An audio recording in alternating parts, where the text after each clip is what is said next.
I grew up in a house where my voice was never really heard, where my existence seemed to fade into the background of laughter, applause, and endless praise for my siblings. From the earliest moments I can remember, my parents celebrated my brother's victories as if the world revolved around him, while my own small triumphs barely registered. I remember holding up a drawing I had spent hours perfecting, only to see it tucked into a corner, overshadowed by the poster my sister had made for a school competition. Their smiles, their words of pride, were always reserved for someone else, and I learned very young that to be seen, I had to compete in silence. Even the simplest things carried a sting of neglect. Birthdays passed with cursory acknowledgments, while my siblings received elaborate celebrations that made me feel like a shadow in my own home. Holidays were no different. I'd sit quietly at the table, watching my parents laugh at their favorite jokes, compliment their favorite children, and ignore my attempts to join the conversation. Every compliment I ever received seemed like an accident, a fleeting misstep in a household where attention was rationed. I longed for their approval, craving a simple glance of recognition, a soft word that said, "I see you, and you matter." But it never came. Instead, I learned early how to shrink, how to fade, how to make myself almost invisible, as if my presence was a burden to them rather than a joy. My siblings didn't need to compete. They were born with a spotlight over their heads, while I tiptoed around the edges, careful not to disrupt the scene. At school, it was a different kind of validation, a fragile hope that perhaps the world outside my home could see me for who I was. Yet even there, I carried the lessons of my childhood, hesitating to speak too loudly, to raise my hand too high, afraid of attention, because attention had always been conditional at home. The humiliation of invisibility became a habit. I learned to laugh at their jokes without being invited into the laughter, to offer achievements only when asked, and to celebrate others without expecting acknowledgement in return. There were moments when I tried to break through the fog of neglect, an answer shouted too quickly, a story told too eagerly, but each attempt was met with subtle reminders that my place was not at the center. My parents' favoritism was not cruel in an overt sense. It was the quiet kind that cuts deeper, the kind that whispers, without saying, a word that you are less than, that you don't belong in the spotlight. And so I learned to watch and wait, a spectator in the theater of my own family, always longing, always unnoticed. But even in the shadows, I noticed things others didn't. I saw how their favoritism shaped my siblings, how it made them arrogant and careless. I began to sense that this imbalance, this selective affection, might one day have consequences, though I didn't yet know how. Little did I know, the very thing that made me feel invisible would one day become the source of a quiet, relentless strength. For now, I remained the invisible child, carrying a silent wish that someday, somehow, the scales would tip. And that is when the first subtle signs appeared, moments where favoritism didn't go as smoothly as my parents intended. A careless word, a fleeting mistake by one of my siblings. It was so small I almost didn't notice it, but it was the first clue that their obsession with favoritism, their insistence on ignoring me, might not be as foolproof as they believed. The invisible child was watching, quietly, learning, and waiting for the moment when the world would finally see me. Growing up, it always felt like my siblings were born with golden tickets stitched into their very being. My brother excelled effortlessly in everything he tried, from sports to school projects, and my parents' eyes sparkled every time he walked into a room. My sister had a charm that seemed designed to captivate everyone around her. She could recite poetry at the dinner table, and my parents would hang on every word. And then there was me, the flawed one, the one whose successes were quietly acknowledged, if at all, whose mistakes were magnified as if they defined my entire existence. I remember the day my brother won first place in a regional science fair. My parents practically tripped over each other to celebrate, gushing with pride, taking endless pictures, and calling relatives to announce his achievement. Meanwhile, I had spent weeks preparing for a small art competition, a painting that I poured every ounce of energy and imagination into. I had hoped for even a fraction of their excitement, a smile, a compliment. But all I received was a polite nod, quickly replaced by discussions of my brother's trophy. The contrast stung more than the failure itself. My victory felt meaningless, simply because it wasn't theirs to celebrate. School was no refuge from this disparity. When my sister recited a poem flawlessly in front of the class, my parents' applause followed me home in the form of endless praise messages, proud phone calls, and small gifts. When I answered a question correctly, the acknowledgement was fleeting, often drowned out by the praise of my siblings or an immediate reminder that I could do better next time. Even the words meant to encourage me sounded like veiled criticism. "You're trying? That's good," my mother would say. The "that's" good hanging like a shadow over any joy I had. This constant comparison became a silent torment. I learned to measure myself not by my own standards, but against theirs. The inevitable result was a gnawing sense of inadequacy, an ever-present whisper in the back of my mind, telling me that no matter how hard I tried, I would never be enough. My siblings' brilliance and my own perceived flaws became the lens through which I saw my entire worth. It wasn't just about winning or losing. It was about attention, affection, and validation, things I began to believe I didn't deserve. Even within the safety of my own room, I would replay moments in my head, analyzing every word, every look, trying to decipher why I always seemed to fall short. I observed how my brother carried himself confidently, expecting the world to bend in his favor, while I shrank, hesitating to claim even the smallest acknowledgement. My sister moved through life with an effortless grace, knowing she was loved and admired, while I tiptoed through moments of approval that never came. I also noticed my parents' subtle tactics. Praise was a currency, and it was always in someone else's favor. Every compliment, every smile, every small token of affection was weighed and measured, distributed with careful intention. And I, the invisible child, often received the leftovers, the half-hearted acknowledgement, the polite nod, the comment that felt more like an obligation than a recognition of who I was. The injustice of it gnawed at me, building a quiet resentment that I didn't yet know how to voice. It wasn't that I hated my siblings. I loved them, deeply, even as their successes reminded me of my own shortcomings. But the pattern of favoritism carved a deep canyon between me and the life I wanted to live. Every dinner conversation, every family outing, every moment of shared joy seemed tinted by comparison, and the more I internalized it, the more I understood the unfairness of my situation. Slowly, awareness began to creep in. I noticed patterns, the repeated rituals of attention and neglect, the invisible lines my parents drew that I was never meant to cross. I realized that their treatment was not random or accidental, it was deliberate. And with that realization came the first stirrings of resentment. I began to wonder why life seemed so unfair, why I was always overlooked, and why my worth was judged against the accomplishments of others rather than recognized in its own right.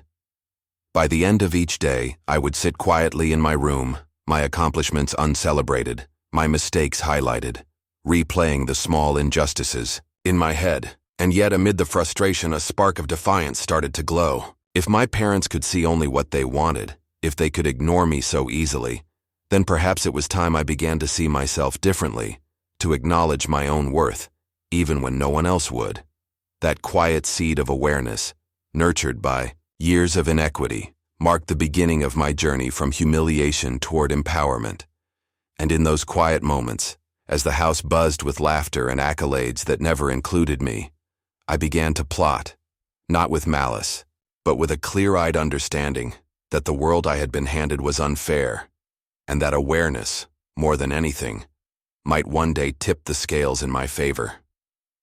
For years, I had lived in the shadows of my family, my victories unacknowledged, my efforts minimized, my voice nearly invisible. But quietly, in the corners of my life where no one was watching, I began to reclaim small pieces of power, tiny rebellions that no one could easily dismiss. It started with staying up late, long after the house had gone quiet. I would sit at my desk, scribbling in notebooks, sketching ideas, or practicing the piano in secret. The music became my sanctuary, the notes a private affirmation that I existed, that I could create something beautiful, something wholly mine. I also started hiding small achievements from my parents, deliberately letting them remain unaware of the things I was doing well. A well-executed science project, a short story I had written, an art piece that drew attention from my teachers, all carefully concealed. Part of me delighted in knowing I had accomplished something without needing their approval. It was intoxicating, in a way I hadn't expected. Even the smallest victory became a thrill when it was mine alone. The rebellion wasn't loud or confrontational. It didn't involve arguments or tantrums. It was a quiet, almost invisible defiance, born from years of being sidelined. I learned to savor subtle triumphs, like receiving a top grade and slipping the paper into my drawer without anyone noticing. I relished the small spark of autonomy that these acts gave me, the knowledge that I could define my own worth, at least in secret, without relying on their validation. Even mundane things became acts of quiet rebellion. I learned to hold my head a little higher when walking past my siblings, to let my opinion slip into a conversation just enough to be heard without inviting criticism, to answer questions in class with careful precision so that teachers noticed, even if my parents did not. Every tiny act of self-assertion built a layer of confidence, a shield against the constant undercurrent of neglect and comparison that had defined my childhood. At the same time, the rebellion came with a mix of guilt and fear. I knew that claiming space even privately went against the unspoken rules of my household. I had been conditioned to remain small, to blend into the background, and stepping out, even in small ways, felt like both a victory and a potential danger. Would my parents notice? Would my siblings respond with ridicule? These questions lingered at the edges of every secret triumph, yet I could not stop myself. The thrill of finally feeling some control over my life was too compelling to ignore. My internal world became a delicate balance of humiliation and empowerment. In public, I was still the quiet, overlooked child, careful to avoid drawing attention. In private, I was discovering that I had skills, ideas, and intelligence that no one could take away. I was learning that power could exist quietly, that it didn't always have to be visible to be real. That realization, fragile and exhilarating, was the first taste of autonomy I had ever experienced. I began keeping mental notes of patterns in my family's behavior, observing how they reacted to attention, praise, and error. These notes were more than observation. They were preparation. I started imagining scenarios where my small rebellions could grow, where my voice might carry more weight, where my achievements might finally demand recognition.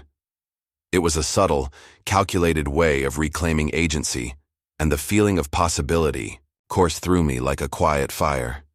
Even the act of hiding accomplishments became empowering in unexpected ways. Each secret success was a tiny assertion of self-worth, a refusal to let my family dictate how I measured myself. The contrast between the humiliation I felt in their presence and the exhilaration I experienced in private was stark. For the first time, I felt like an active participant in my own life rather than a passive observer, and though these acts were small, they planted seeds of something larger. I started to see that if I could quietly defy them in minor ways, perhaps one day I could challenge the system that had kept me invisible for so long. The embers of rebellion glimmered beneath the surface, quiet yet insistent, promising that when the right moment came, I would be ready to step fully into the light. Every night, as I closed my notebooks and switched off the lamp, I felt a strange combination of fear and anticipation. Fear of discovery, fear of retribution, fear of failing even in secret, but also anticipation of what might be possible if I continued to cultivate these small acts of defiance. These quiet rebellions were my first taste of power, a subtle declaration that I was no longer entirely subject to the whims of my family's favoritism. And somewhere deep inside, I knew that this was only the beginning, that the moment to expand these private victories into something undeniable would eventually arrive. Birthdays had always been a quiet reminder of my place in the family, not because they were meant to hurt, but because they exposed the invisible line my parents had drawn between me and my siblings. That year, my sister's birthday became the most vivid illustration of the divide I had lived with for so long.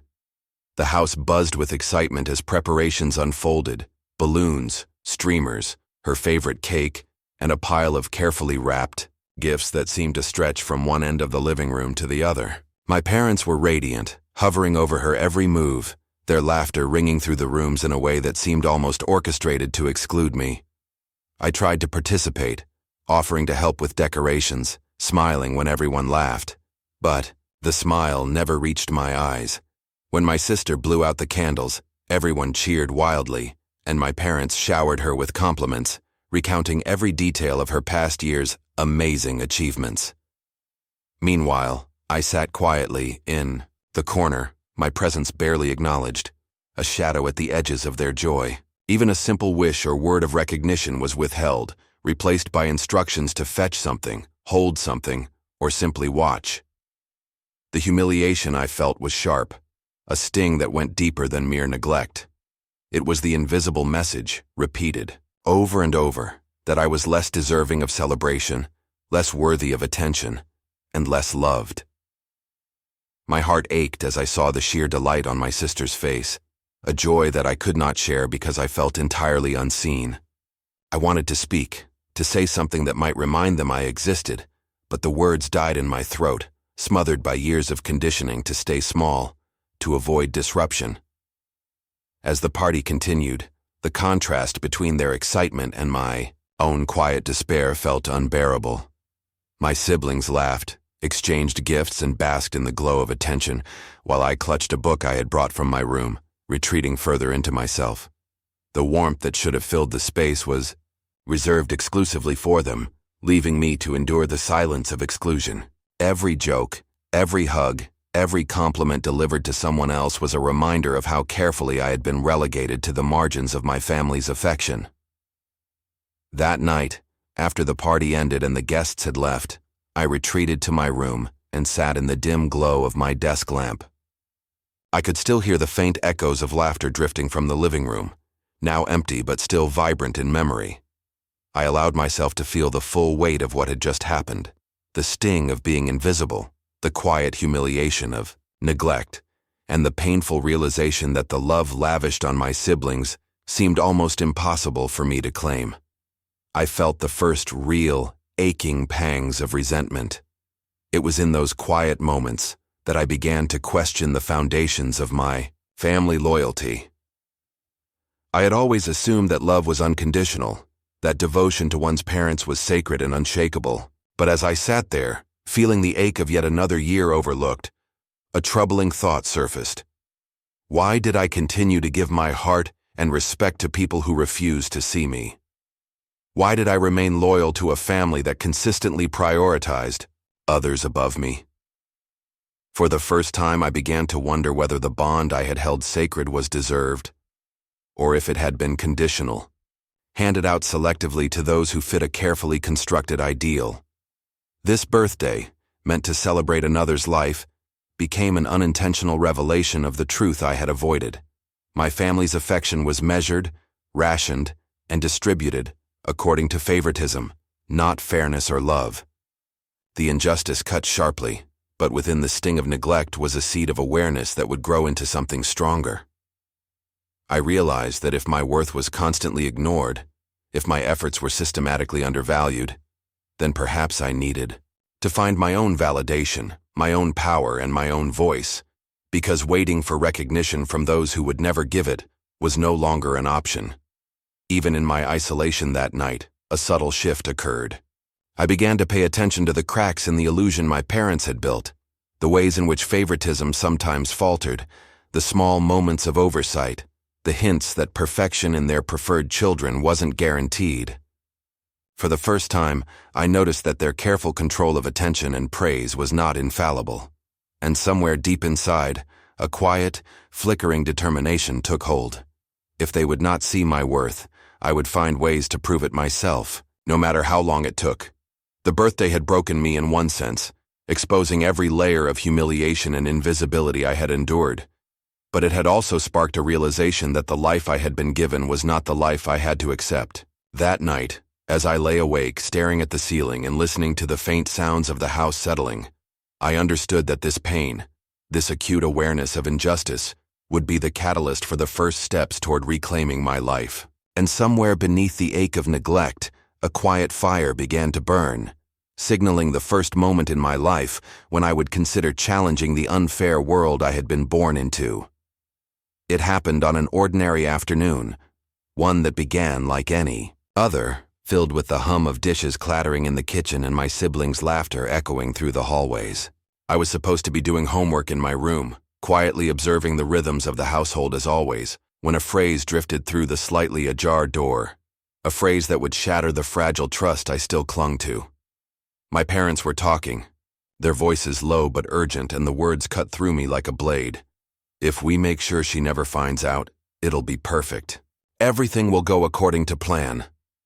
For a moment I froze, my pencil hovering mid-sentence. My stomach knotted, my heartbeat loud in my ears. The words repeated themselves in my mind. Never finds out. Perfect, according to plan. It was unmistakable. They weren't talking about a surprise party or a family gathering. They were talking about me, about how to keep me small, overlooked and unaware, ensuring that the attention, praise, and opportunities went exclusively to my siblings. My humiliation, which had always felt like an invisible weight pressing on my chest, transformed instantly into something else. Betrayal. Backed away slowly from the doorway, letting the shadows of my room conceal me. Every detail I had dismissed before, the subtle glances, the half-hearted compliments, the selective praise, suddenly took on a new meaning. I wasn't invisible because my parents were too busy or too distracted. I was being intentionally ignored, actively manipulated into believing that my efforts, my presence, my existence were less valuable than everyone else's. It was deliberate, calculated, and it cut deeper than any unkind word ever could. The quiet anger began to coil inside me, tight and persistent. I replayed the scene again and again in my mind, scrutinizing every phrase, every tone. How long had this been going on? How many times had they shifted opportunities, rewards, and attention away from me on purpose?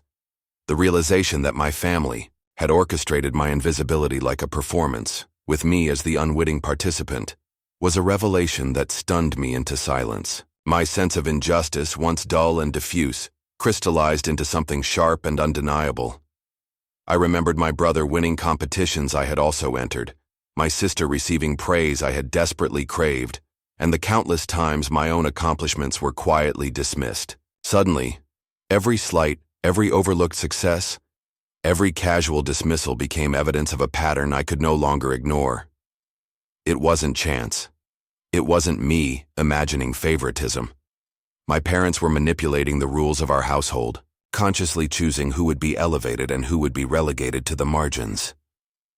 For hours I sat in my room, trembling with a mix of fear, sadness, and anger. I felt a bitter clarity I had never known before. The humiliation I had endured all my life had been manufactured. The exclusion I thought was natural was orchestrated, and the loyalty I had shown to a family that never truly recognized me suddenly felt like a blind submission. The foundation of my childhood trust was cracking beneath me, and I realized that I could no longer accept it as normal. And yet, amid the sting of betrayal, something else stirred. Something raw, determined, and undeniable. I would not remain a passive observer any longer. The whisper of betrayal, faint at first but growing louder in my mind, became a spark of resolve. If my parents could manipulate my life to favor others, then I would learn to maneuver as deliberately, as they had, only with the intent to reclaim what was mine. The shame I had internalized would be transformed into vigilance. The humiliation I had suffered would fuel strategy, preparation, and eventually, empowerment. That evening, I lay in bed, staring at the ceiling, listening to the house settle around me. My siblings were laughing together in the living room, oblivious to the shift that had just occurred in my mind. I felt a quiet, simmering determination building, like a slow, relentless current beneath the surface. I understood, with painful clarity, that nothing in my family would ever be given freely to me. If I wanted recognition, if I wanted respect, if I wanted my place to be acknowledged, I would have to claim it myself. The whisper of betrayal had become a roar in my mind. I vowed silently, over and over again, that I would not be manipulated, ignored, or dismissed any longer. The invisible child was waking, and with her awakening came the first real taste of agency. The path ahead was uncertain, fraught with risk, and yet for the first time, I felt a fierce sense of control over my own destiny. The quiet rebellion that had begun in stolen moments of private triumph was no longer enough. I knew I would have to escalate, confront, and ultimately demand the acknowledgement and justice that had been denied to me for far too long. By the time I finally drifted into a restless sleep, the first steps toward reclaiming my power had been taken. Humiliation had been transformed into awareness, and awareness had sparked a vow that would shape the course of everything to come. I would no longer be passive.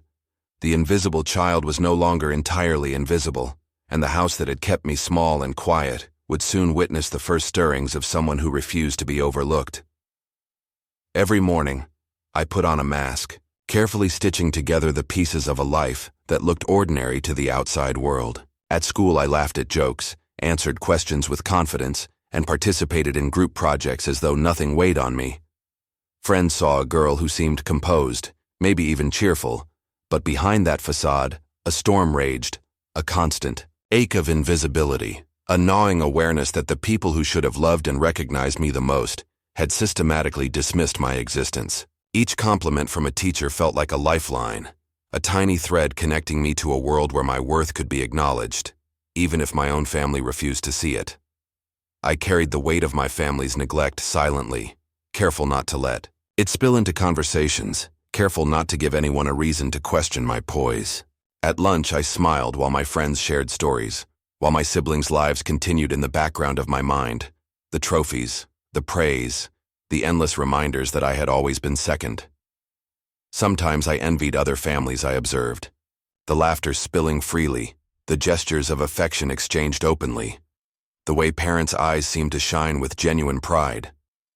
My home had never offered me that, and now I clung to glimpses of it in the world outside. Yet the struggle was exhausting. I spent hours replaying every interaction with my family, analyzing where I had failed, what I had done wrong, why I had been overlooked again. The humiliation of being invisible at home followed me like a shadow, even in spaces where I should have been free. I began to question my own abilities, wondering if perhaps my parents were right, that I was somehow inherently less deserving, less capable, less lovable. It was a quiet self-doubt that no one could see, a gnawing internal dialogue that made every achievement feel hollow. Despite the isolation, I found moments of fleeting solace in small routines. A library corner became my refuge, a place where I could immerse myself in stories of people who overcame hardship, who found strength in unlikely circumstances. I poured myself into learning, into cultivating skills and knowledge that no one at home seemed to value. Yet even in these small victories, there was a bittersweet undertone. I was succeeding, but it went unnoticed, uncelebrated, as though the life I was building outside my family's gaze existed in a vacuum, separate from the people who should have mattered most. The contrast between my public and private lives was sharp. Friends saw a composed, even talented girl, while at home I was still relegated to the shadows. Teachers may have praised my essays or class participation, but their words were fleeting compared to the silence of the home I returned to each afternoon. Every evening as I closed the door to my room, the weight of invisibility returned, a reminder that no applause outside could fully compensate for the lack of recognition where it mattered most. This silent struggle left me with a profound sense of resilience I didn't yet fully understand. Each day I endured, not for glory or acknowledgement, but simply to survive emotionally. I learned to navigate conversations carefully, to smile when it hurt, to deflect questions about my family, and to conceal the sharp sting of exclusion. I became adept at managing appearances, a skill that would later serve me in ways I had yet to imagine. Still, the loneliness was palpable. During moments when my siblings recounted their accomplishments or my parents gushed over minor triumphs, a hollow ache gripped my chest. I wanted to cry, to scream, to demand that someone see me, but instead I bottled the feelings, hiding them in journals and sketchbooks that no one ever read. These private spaces became sacred. They were the only places where I could fully acknowledge the pain, the anger, and the desire to be recognized for who I truly was. It was during one of these quiet, reflective moments that someone outside my family began to notice me.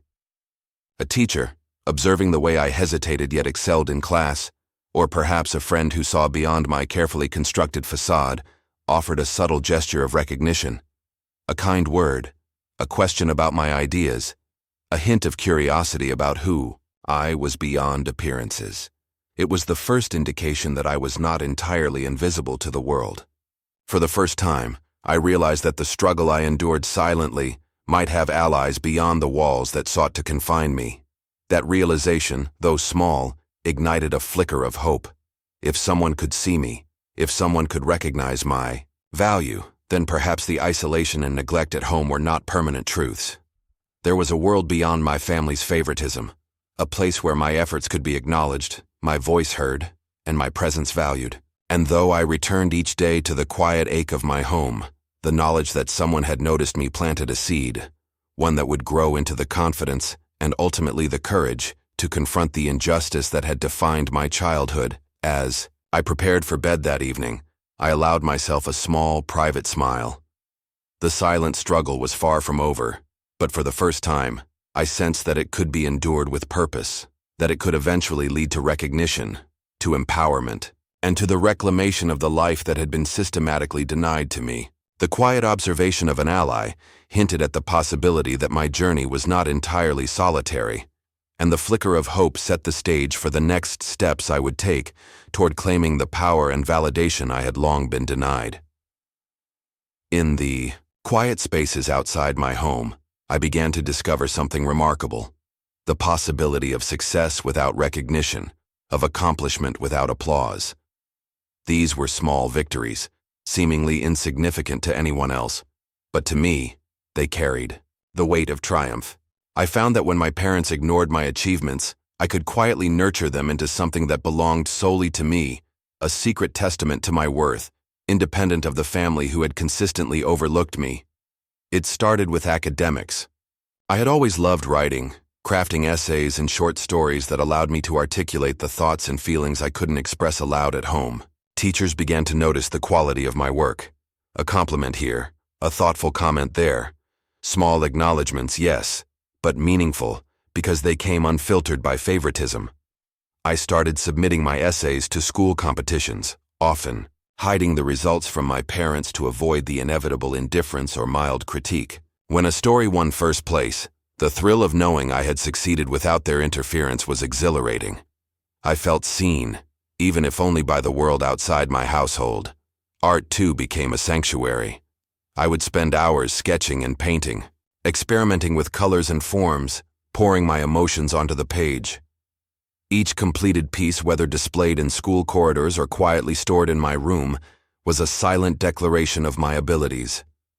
I relished the private joy it gave me, the proof that I could create beauty regardless of whether my family acknowledged it. These small successes felt like pieces of armor, fortifying my sense of self against the constant tide of neglect. There were moments of personal growth as well. I learned to stand my ground in social situations, to voice opinions in class discussions, and to assert boundaries with peers in ways I had been too timid to attempt before. Each time I found my courage, however small, it reinforced the idea that I was capable of shaping my own path. The contrast between these empowering moments and the ongoing neglect at home could not have been sharper. At home, I was still the invisible child, relegated to shadows and overlooked corners. Yet outside, I could quietly excel, proving my worth to myself first, and eventually to others. One particularly vivid memory stands out. I had submitted a series of sketches for a school exhibition. When the day came, my work was displayed alongside that of other students, each piece illuminated under the bright lights of the gallery. Watching strangers pause to admire my art, whisper their appreciation, and ask questions about my techniques, I felt an overwhelming sense of validation I had rarely experienced at home. My parents, of course, had no idea. The triumph was mine, alone, a personal victory that no one could diminish. The joy was sweet, yet tinged with the lingering ache of years spent in neglect.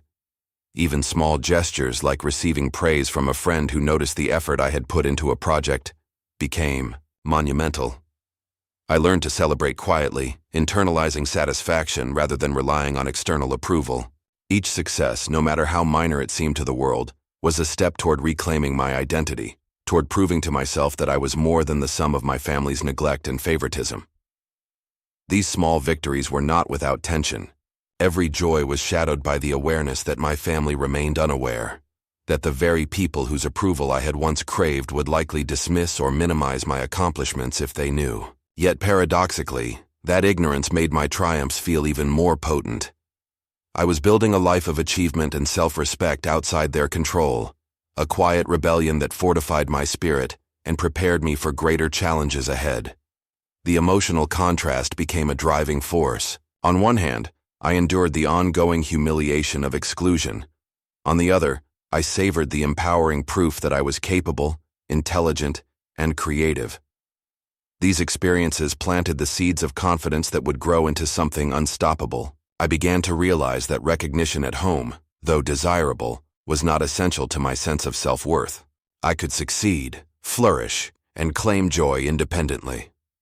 By the end of that year, I had accumulated a collection of private triumphs, a portfolio of essays, stories, artwork, and small personal victories that no one at home had acknowledged. They were mine, and their value was intrinsic, untainted by favoritism or selective praise. I felt a quiet pride, a satisfaction that strengthened my resolve to continue seeking opportunities beyond the narrow definitions of worth imposed by my family. These small victories were more than accomplishments. They were affirmations of agency, proof that I could carve out space for myself even in an environment designed to keep me small. And as I celebrated these private successes, I began to feel the first stirrings of empowerment that would one day transform my life. I realized that if I could nurture these triumphs quietly, persistently, and without approval, then perhaps one day I could expand them into something undeniable, something that even my family could no longer ignore. I had rehearsed the words countless times in my head, pacing my room at night, practicing a calm voice and steady gaze. The anger, the frustration, and the hurt had been building for years, and I knew I could no longer carry it silently. That evening, after dinner, I found a moment when my parents were alone in the living room.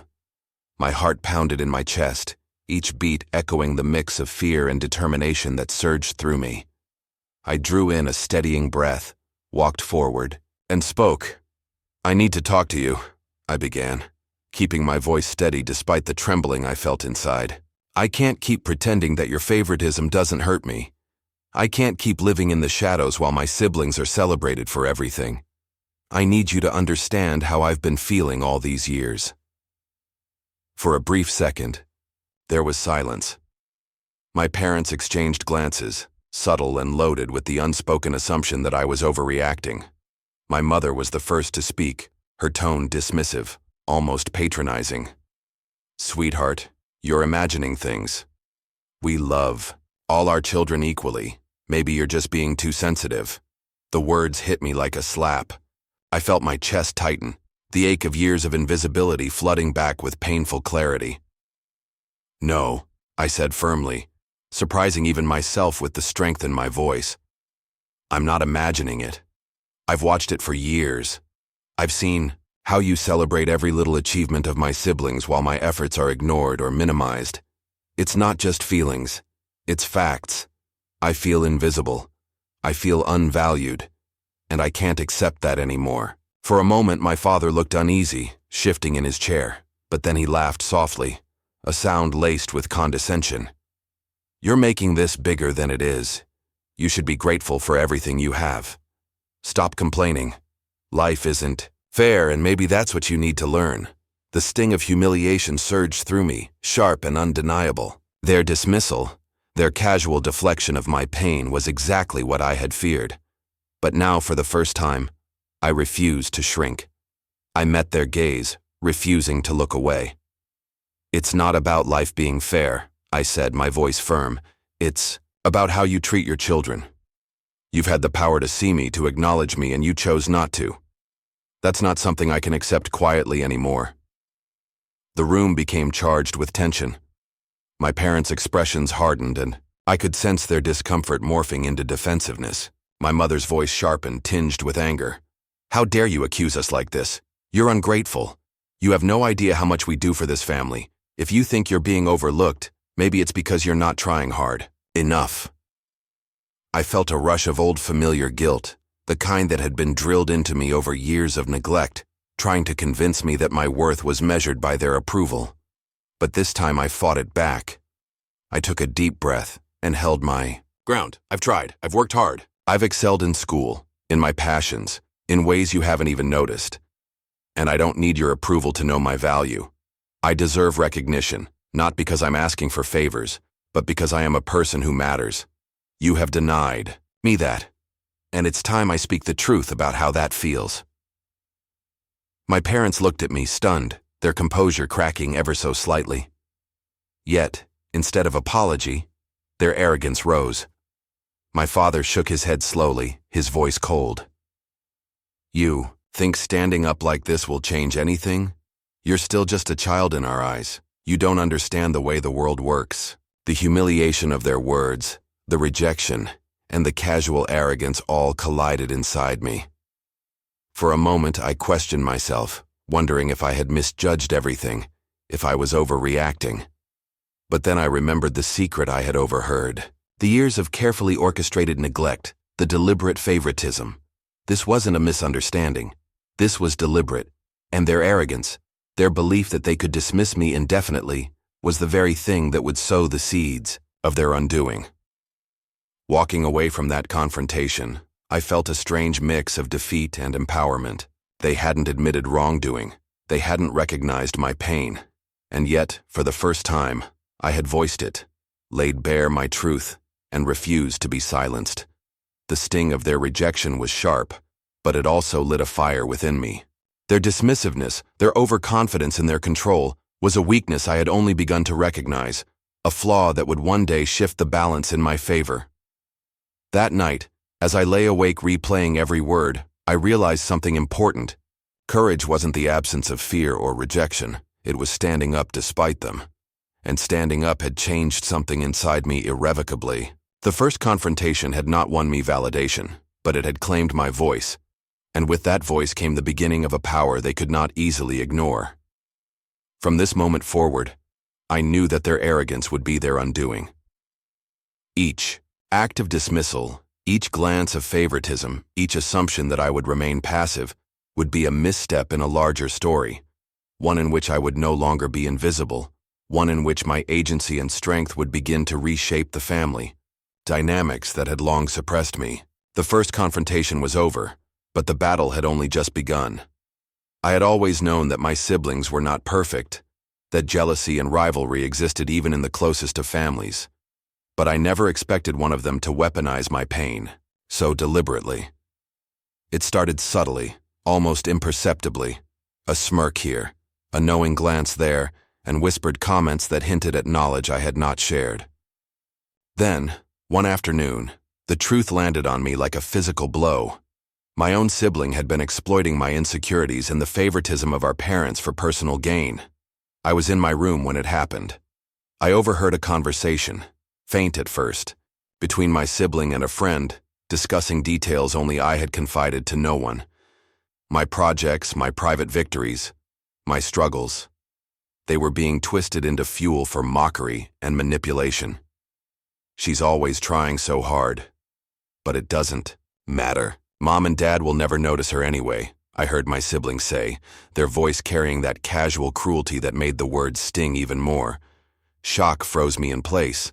The humiliation I had endured for years suddenly felt sharper, compounded, by the realization that someone I loved, someone I had trusted implicitly, had betrayed me. It wasn't just the parents' neglect anymore. Now there was a calculated betrayal from within the family itself. The hurt was visceral. I felt a tight knot in my chest, my throat constricted, my hands trembling with the anger that had been simmering beneath the surface for so long. I thought back to every moment of private triumph, every achievement hidden from my parents, every carefully guarded success. Had my sibling been aware of all of them? Were these small victories now tainted, used as evidence of weakness, as ammunition in their game of familial power. The thought made my stomach churn.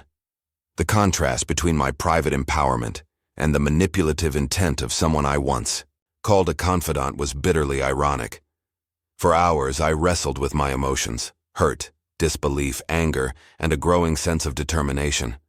The humiliation I had suffered at home had been painful, yes, but this betrayal ignited something far stronger, a fierce, burning anger that demanded action. I realized that remaining passive any longer was no longer an option.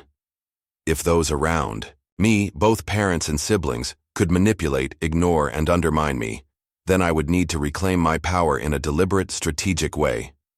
The betrayal was not subtle in its consequences. My sibling had already leveraged my weaknesses in conversations with our parents, highlighting every mistake I had made while exaggerating the flaws of my character. Suddenly, it became clear why my efforts were continuously overlooked, why my private victories never seemed to matter. They had been actively sabotaged, framed to reinforce the narrative of my inadequacy. The realization was a shock, but it also illuminated a path forward. Anger transformed into clarity. I would no longer allow anyone, parent or sibling, to define my worth or manipulate my story. Every instance of betrayal was now evidence of the system I needed to dismantle, the system that had kept me invisible, that had allowed favoritism and cruelty to thrive unchecked. The sting of betrayal became fuel, a catalyst for the strategic action I had been quietly preparing for all these years. As I reflected, I also recognized an important truth. Betrayal within a family cuts deeper than any external slight. It challenges your trust, your love, and your sense of security, yet it also provides insight into the vulnerabilities of those around you.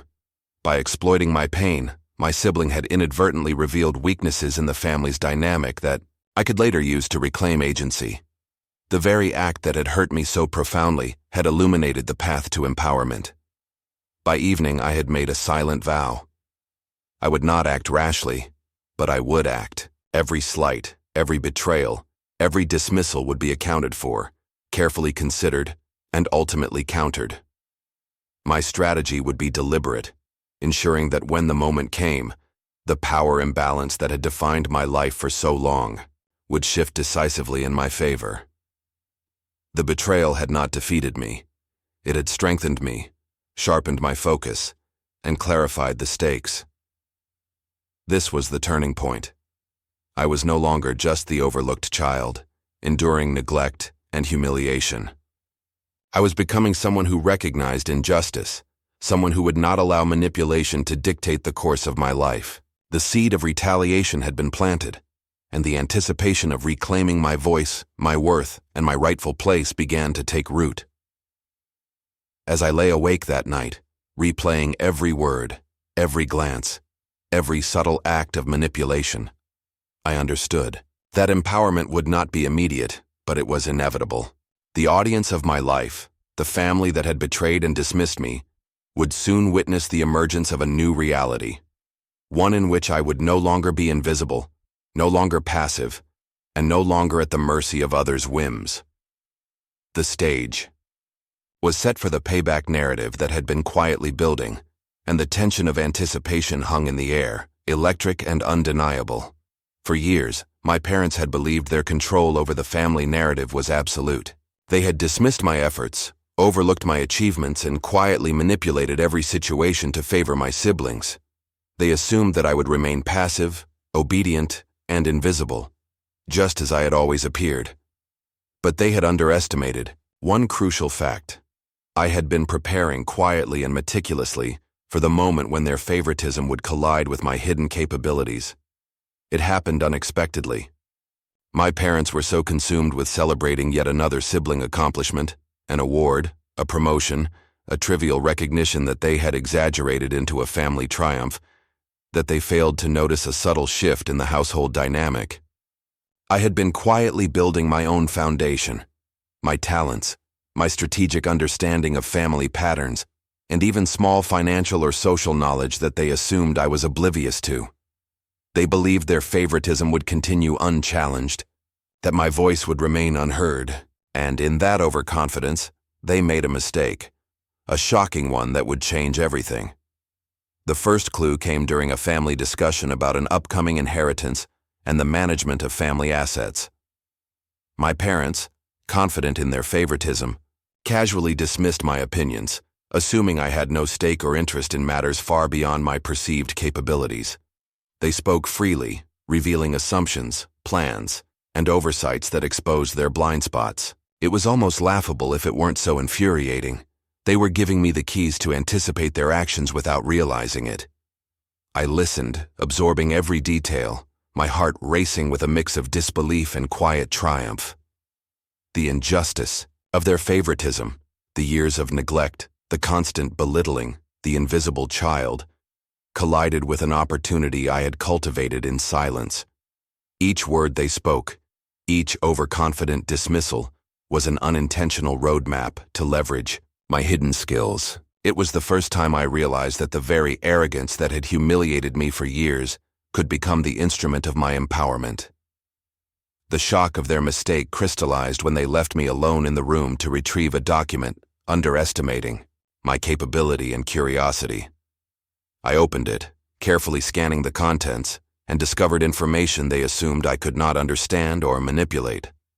Their favoritism had blinded them to the very skills they had ignored and underestimated. Skills I had honed in secret, in quiet rebellion, in stolen moments away from their gaze. I felt a surge of vindication, tempered with caution. The realization that I had the advantage was intoxicating, yet I knew I had to act deliberately. Any misstep could expose my preparation too early. I had learned from years of invisibility, betrayal, and humiliation that patience and precision were my strongest allies. Their oversight had created a window brief but wide to shift the balance, and I was ready to step into it. The injustice of years of neglect now fueled a focused determination. Every past moment of being overlooked, every whispered insult, every act of favoritism that had made me feel small, all of it had been training, preparing me for this moment. While my parents continued to assume control, I quietly plotted my next moves, analyzing their weaknesses, anticipating their reactions, and identifying opportunities where their favoritism had blinded them to reality. By the end of the day, I felt a quiet, powerful thrill. The stage was set, and the once untouchable hierarchy of the family was vulnerable. Their miscalculation, born of arrogance and overconfidence, had given me leverage I had only dreamed of. The tension of waiting, the anticipation of claiming what had always been mine in some sense, filled me with a sense of inevitability. I was no longer passive, no longer invisible, and no longer subject to the whims of their favoritism. The shocking mistake my parents had made was both a revelation and an invitation. It proved that their power was not absolute, that their favoritism could blind them, and that my hidden preparation, my patience, intelligence, and careful cultivation of skills could tip the scales. For the first time, I could envision a future where recognition, justice, and agency were not just fantasies, but tangible realities within my grasp. As night fell and the house settled into its familiar hum, I lay awake with a mind racing and a heart steady. The injustice I had endured all these years had collided with opportunity, and the resulting potential was thrilling and terrifying in equal measure. The moment of reckoning was approaching, and I knew that everything I had endured, the humiliation, the betrayal, the small victories, the quiet rebellion, had prepared me for this very point. The stage was set. The suspense peaked, and I could sense the subtle shift in power that was about to unfold. My parents' arrogance, once a shield that protected their favoritism, had become a vulnerability, and I was ready to step forward, to claim the recognition, the respect, and the agency that had been denied to me for far too long. The shocking mistake had changed everything, and my rise was imminent. After discovering my parents' shocking oversight, a quiet fire ignited inside me, a mix of vindication, determination, and focus I had never experienced before. For the first time, I felt the clarity that comes when years of neglect, humiliation, and betrayal converge into a single purpose. I would no longer be powerless. I would gather my strength, sharpen my skills, and prepare to reclaim the respect and recognition I had been denied. I began by reflecting on everything I had learned in my years of silent struggle. The small victories I had achieved outside the household, academic awards, artistic successes, personal growth, were not only proof of my capabilities but also tools I could now leverage strategically. I documented them meticulously, creating mental and physical inventories of my achievements and skills. Every essay I had written, every artwork I had completed, every challenge I had navigated alone became evidence of my competence and resilience.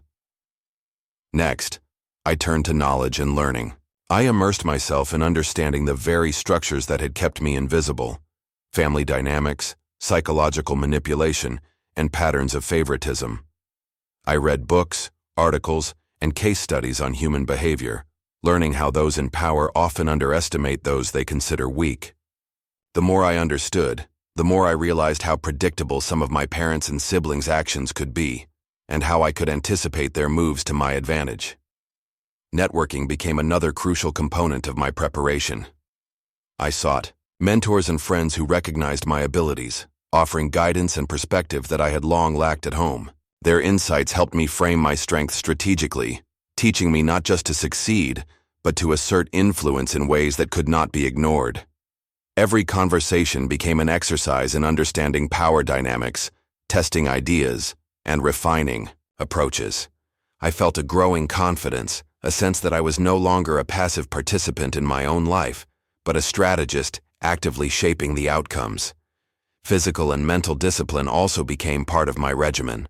I cultivated habits that strengthened focus and resilience, from daily routines of exercise and meditation to careful time management that allowed me to balance school, personal projects, and planning my next steps.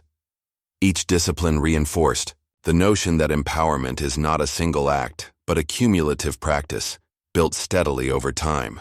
My past weakness, the quiet despair and invisibility I had endured, became the foundation upon which I constructed my emerging strength. As I gathered resources, knowledge, and connections, I also learned the art of patience. The family who had underestimated me still operated under the assumption that I would remain passive.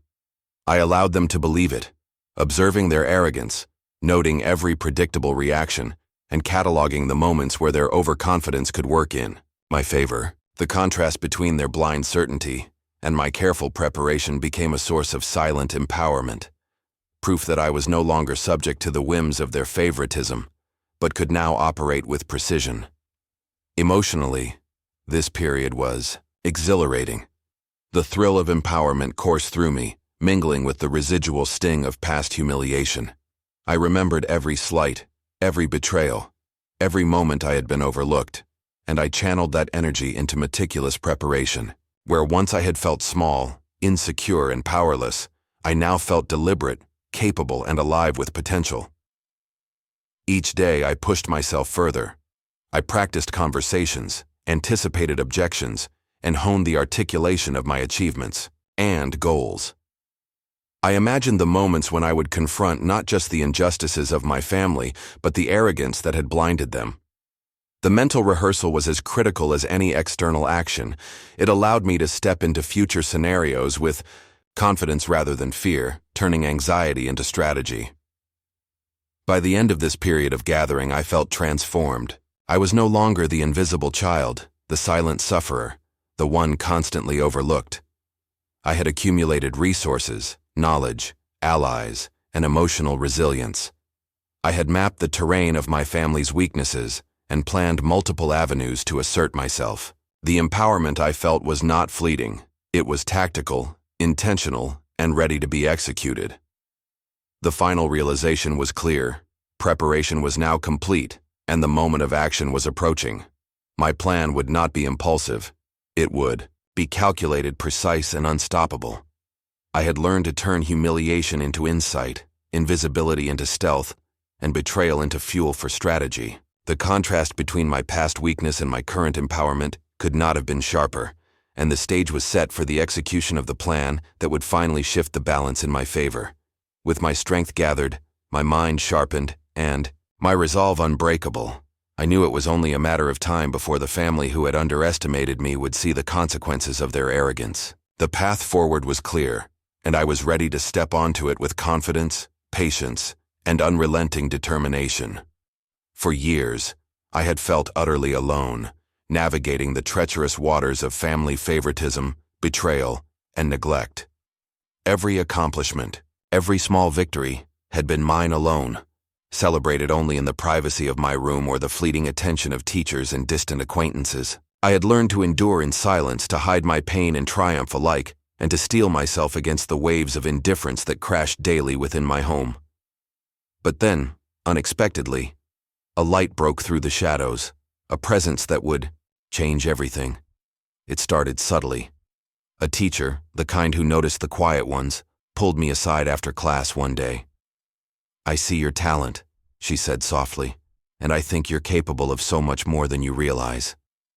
Her words, simple as they were, struck a chord deep within me. Someone had actually seen me, not the invisible child my parents insisted I was, not the silent observer relegated to shadows, but me, capable, intelligent, and worthy. Then there was a friend, an unexpected confidant who sensed the tension I carried like a cloak. She didn't pry, didn't ask intrusive questions, but she offered support in ways subtle and meaningful. A shared smile in the hallway, a whispered encouragement. Before a presentation, a quiet acknowledgement of my talents. The contrast between this newfound support and the isolation I had endured all my life was almost dizzying. It was as though I had been wandering a desert, parched and unseen, and now someone had brought water, shade, and guidance. Even an extended family member, an aunt who had always kept her distance, noticed the patterns I had long endured in silence. Over tea, she spoke candidly about the ways favoritism and manipulation can poison a household. "Sometimes, those closest to us don't see our worth," she said, her voice gentle but firm. "But you have power. You've always had it. You just need the strategy to use it." Her words resonated, confirming the intuition I had been developing in my silent struggle. Knowledge, preparation, and insight could be turned into leverage, and now I had guidance from someone who understood both the emotional and practical stakes.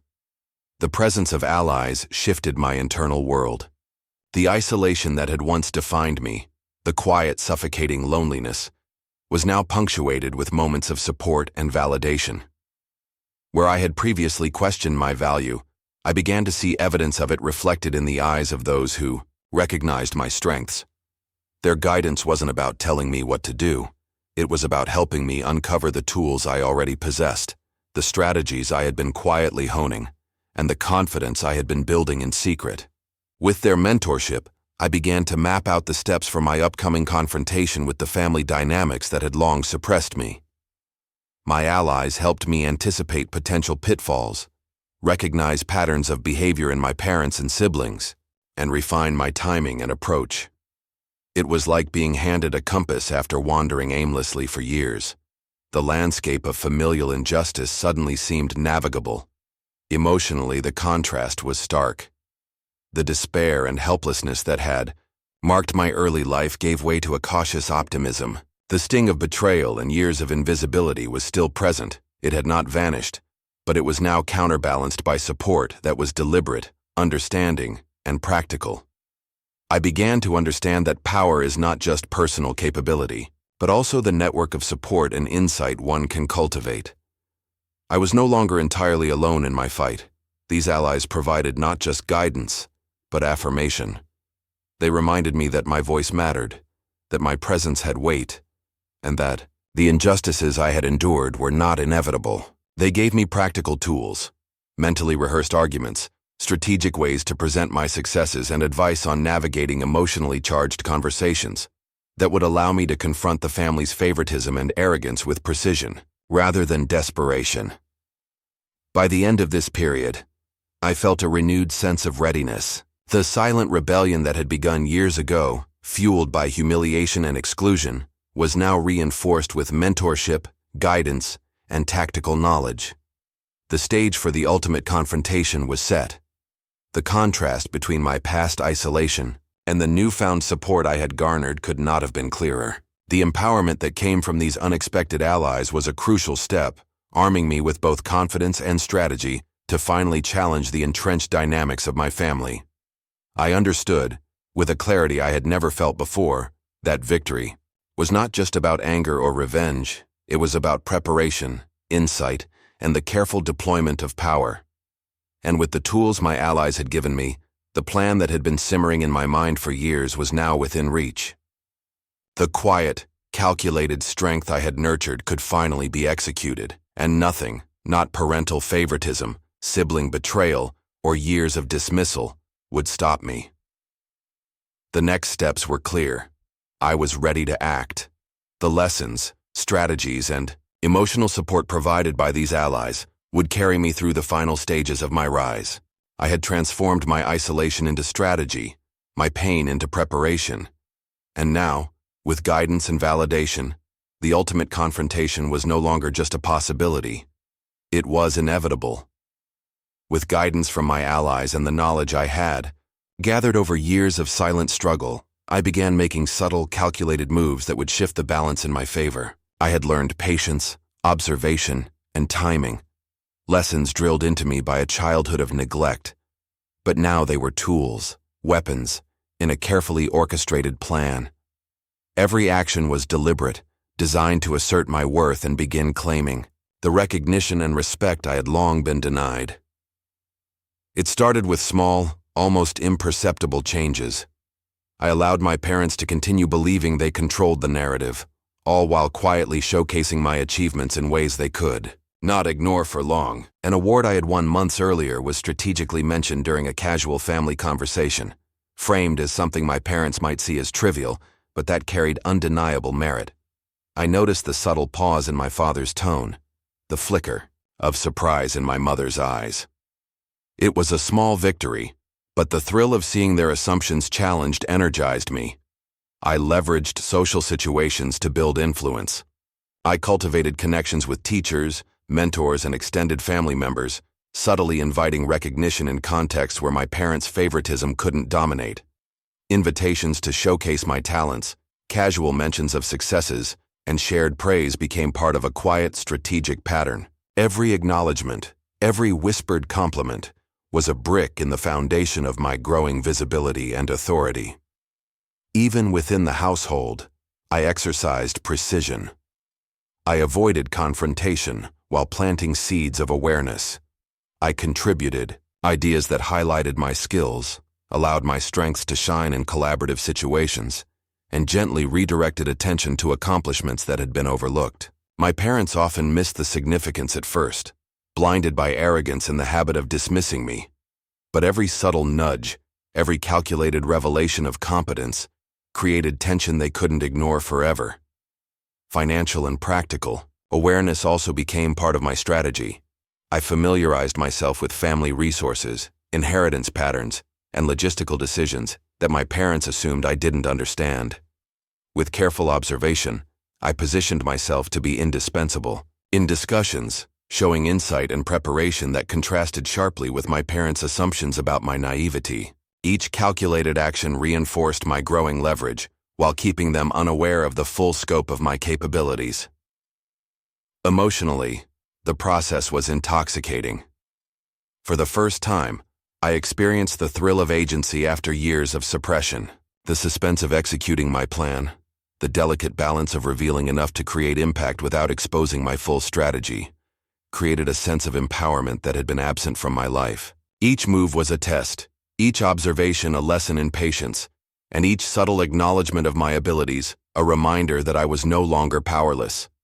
I also began to anticipate reactions, mentally preparing for objections, skepticism, or passive resistance. This foresight allowed me to maintain composure while watching the tension quietly build in family dynamics.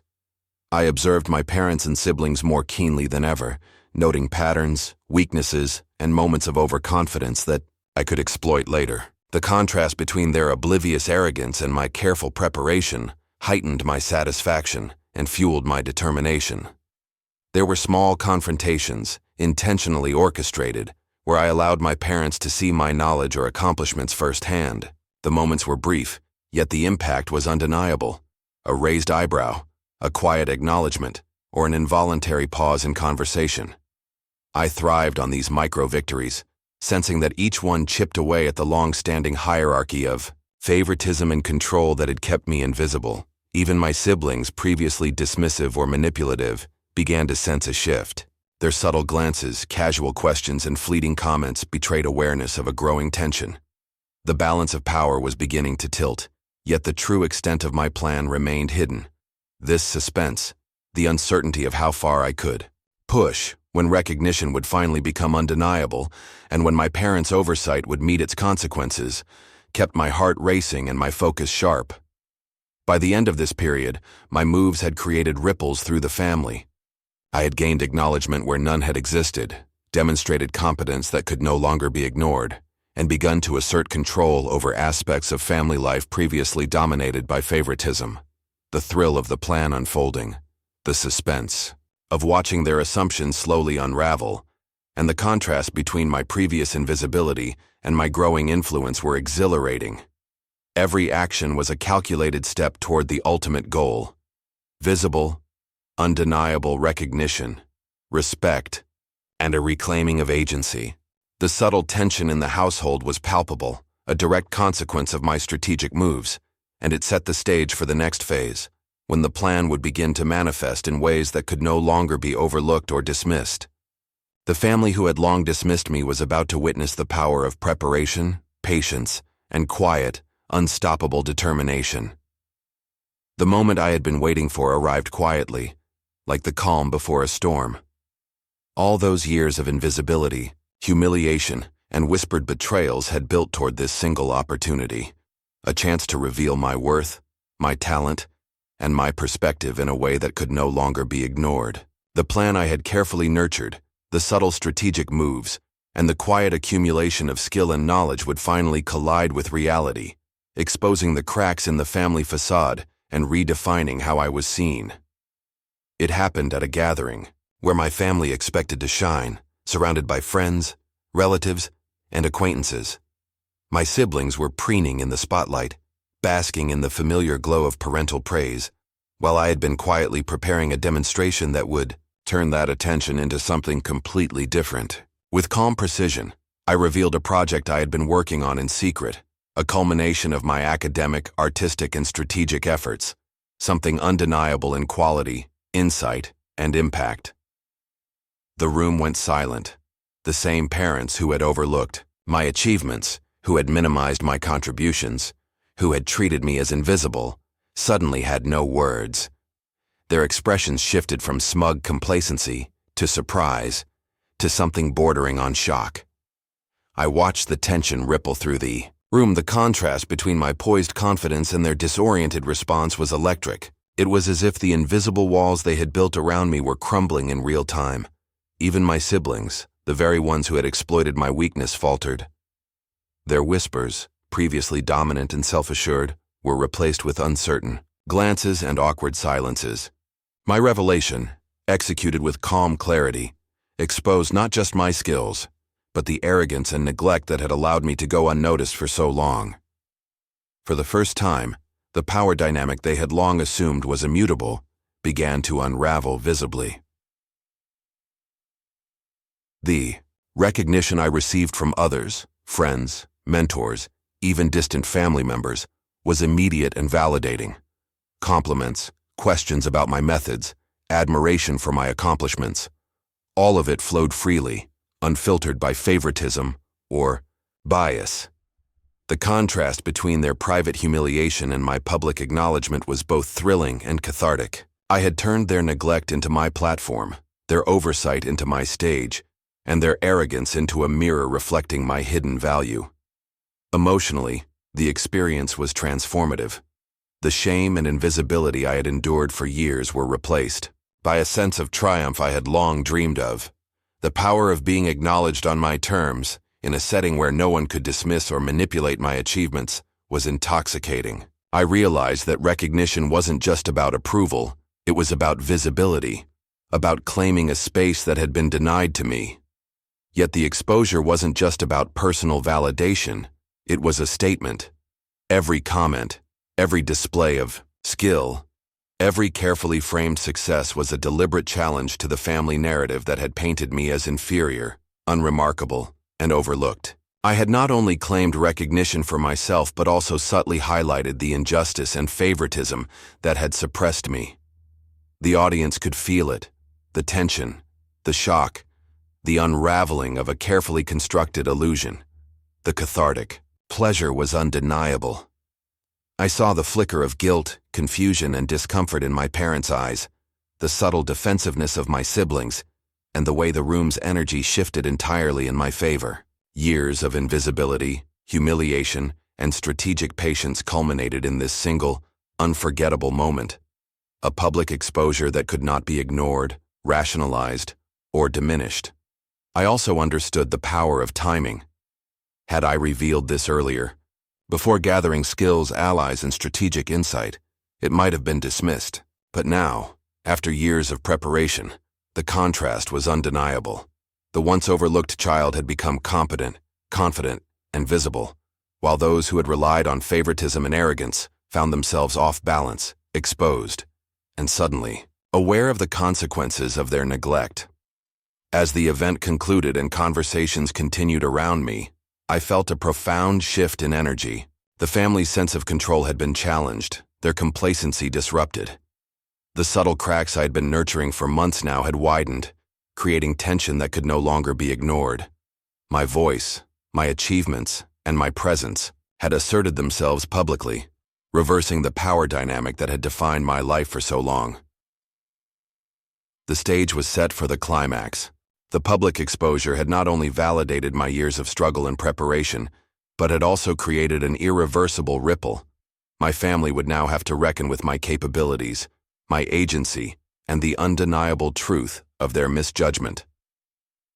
The anticipation of what came next, the final reversal, the ultimate assertion of my power, was palpable. Every eye in that room had witnessed the shift, and the repercussions would unfold with a force they could no longer control.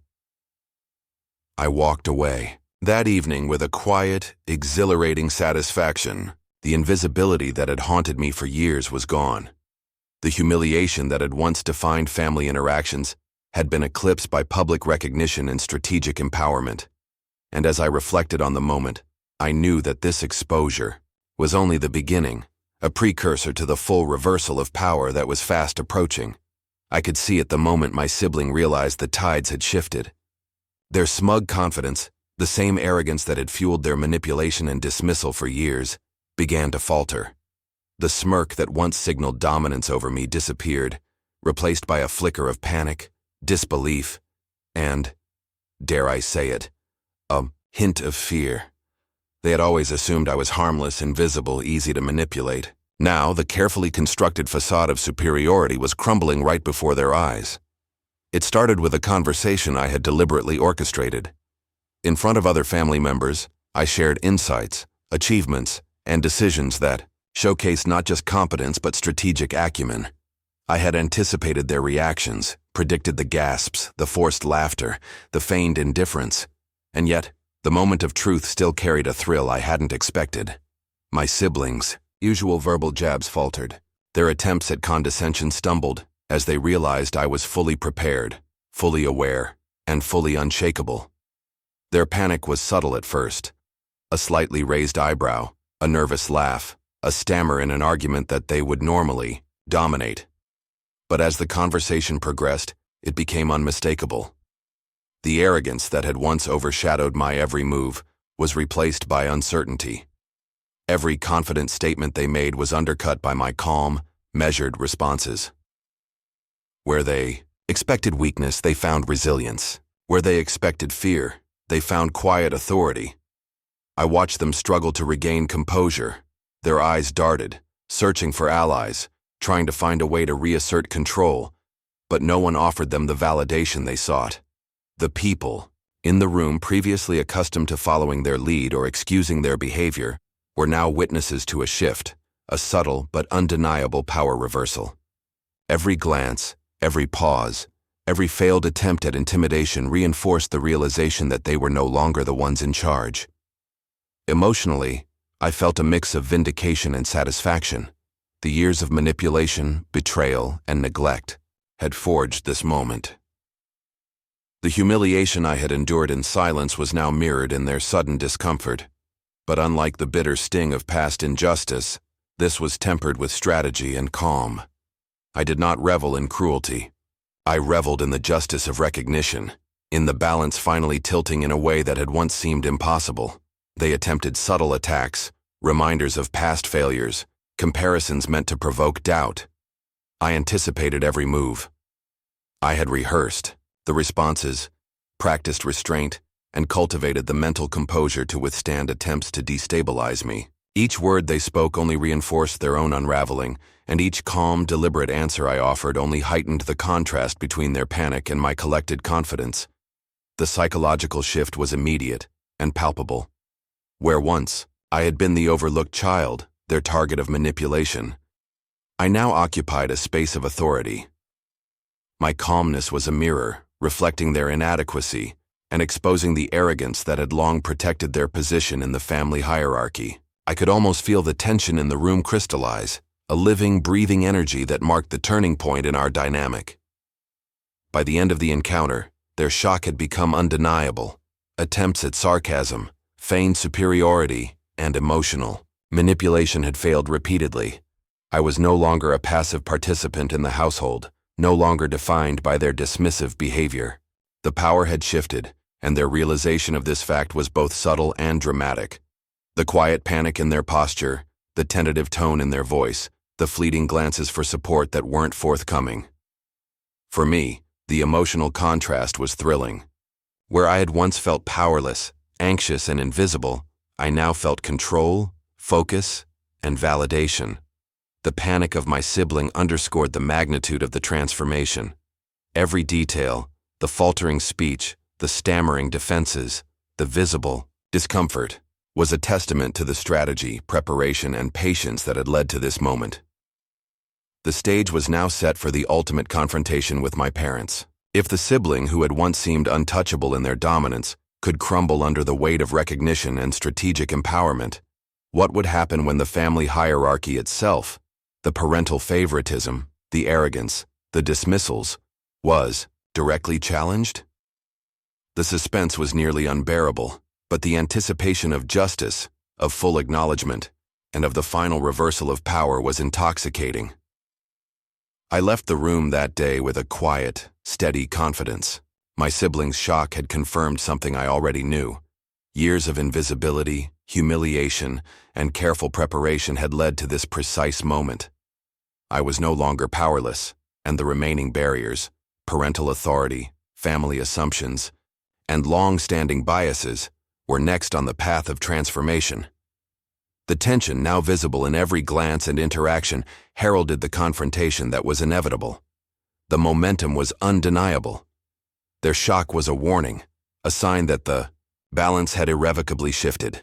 And as I prepared for the coming encounter with my parents, I felt the culmination of years of struggle crystallize into a focused, unstoppable force. The ultimate assertion of my power was within reach, and nothing, not arrogance, favoritism, or betrayal, could prevent it. The moment I had been anticipating for years finally arrived. My parents, once untouchable in their arrogance and favoritism, were confronted with undeniable proof that their assumptions, dismissals, and manipulations had consequences. The same people who had celebrated my siblings, ignored my achievements, and treated me as invisible were now forced to witness the very reality they had worked so hard to suppress. It was a moment of justice, long overdue, and I could feel the weight of every injustice finally beginning to tip. It began subtly, in a family gathering where attention naturally gravitated toward achievements and updates. I had carefully curated the setting, ensuring that those in attendance, extended family, friends, mentors, would see my accomplishments firsthand. The juxtaposition was stark, my siblings confident in their habitual dominance versus me, calm, composed, and strategically visible. I presented a project, an initiative, or an achievement that my parents had assumed I could never accomplish. The reaction was immediate, a silence that stretched, thick with shock, disbelief, and a dawning realization of what they had overlooked. Their expressions betrayed everything: wide eyes, slackened jaws, a stammering attempt to redirect the conversation. Years of control and favoritism had created a fragile armor of superiority, but now that armor cracked under the weight of evidence. My siblings tried to interject, but even their voices faltered, uncertain how to respond to a narrative they could no longer dominate. The power had shifted, and the humiliation was visceral. I saw my mother's eyes flicker with a mixture of guilt and panic. She tried to regain control with soft words, attempting to redirect the attention, but the force of undeniable recognition was too strong. Every carefully ignored effort, every neglected achievement, every small humiliation she had imposed on me came rushing back in her own mind, mirrored by the quiet validation and admiration surrounding me. I felt a surge of quiet triumph. The tables had turned. My father, always so certain of his authority, now struggled to find footing. His habitual dismissals, once an unchallenged shield, became glaring oversights.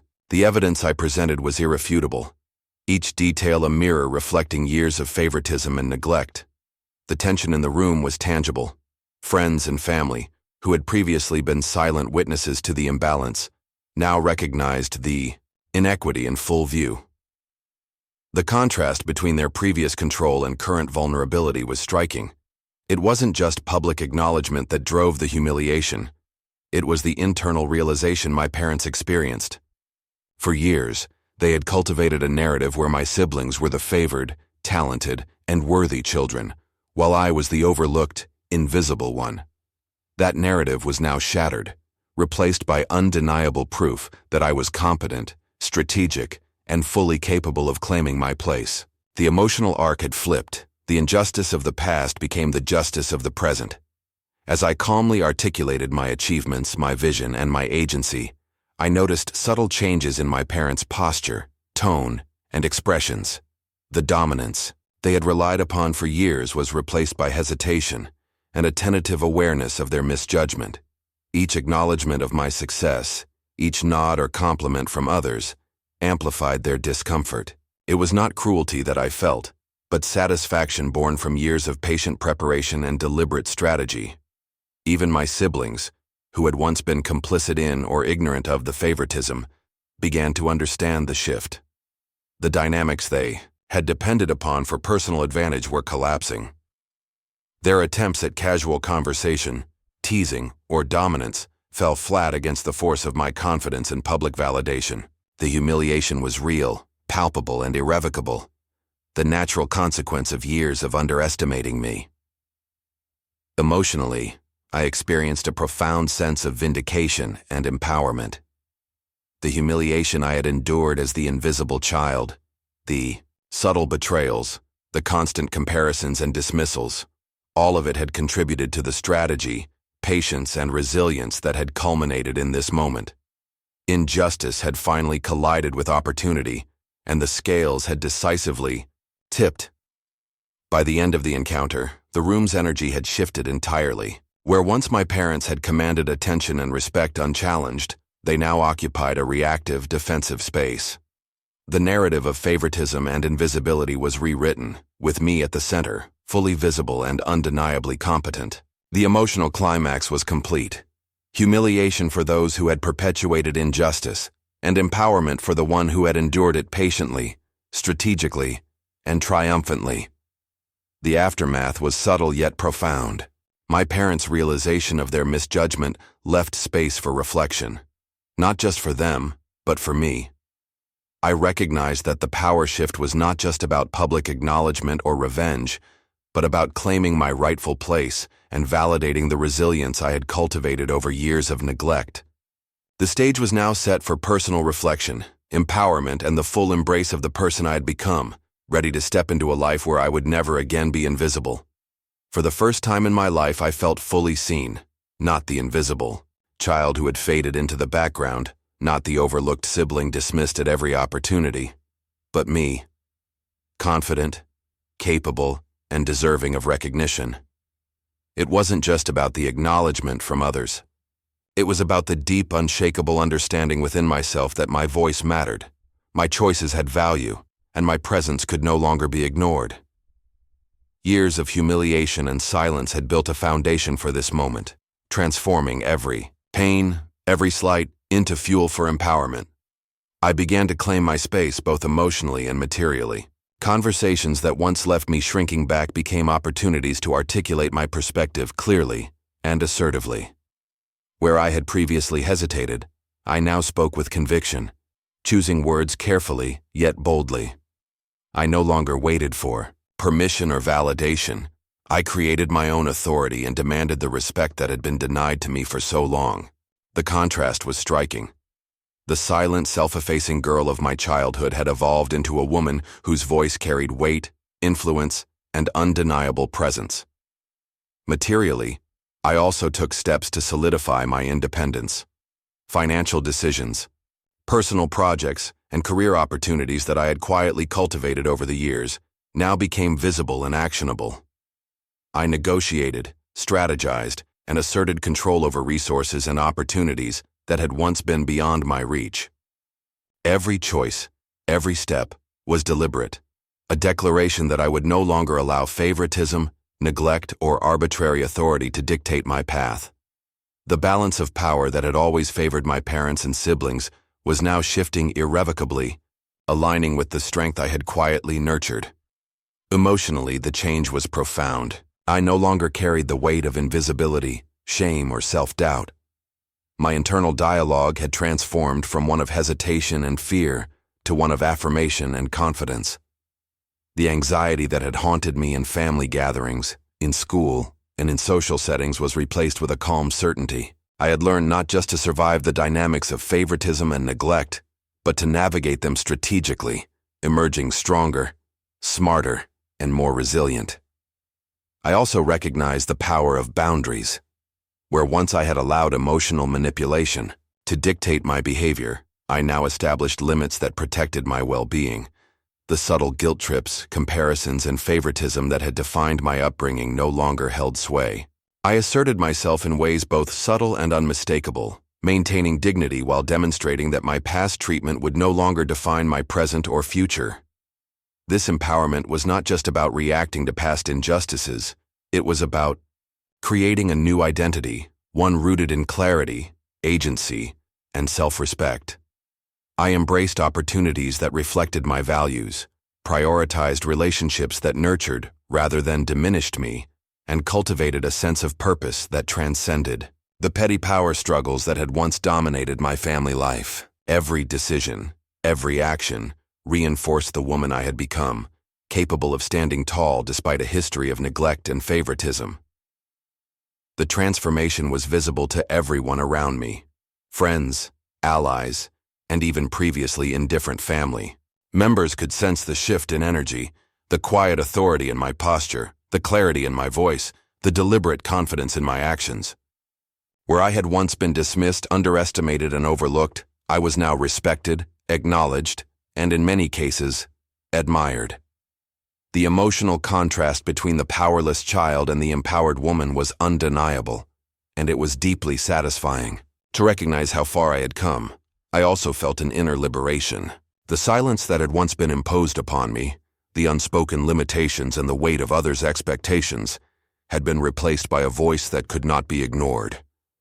Every thought, every insight, every idea could now be expressed without hesitation or apology. Submission, once a survival strategy, had been replaced with deliberate agency. I was no longer reacting to the family's dynamics, I was shaping them. As I embraced this new reality, I understood that empowerment was both a state of mind and a series of deliberate choices. It required strategy, resilience, and the courage to act despite fear or doubt. The girl who had once felt invisible had grown into a woman whose presence, voice, and agency were undeniable, whose past humiliation had been transformed into strength, and whose path forward was defined not by others' favoritism, but by her own determination. Looking forward, I knew the lessons of empowerment would guide every interaction, decision, and relationship. The reclamation of my voice marked a pivotal turning point, a definitive break from invisibility and passivity. I had claimed my space, both emotionally and materially, and the confidence that came with it was the foundation for the life I had long envisioned. Every step I took from that moment onward would be an affirmation of this transformation, a testament to the strength that comes from patience, strategy, and self-belief.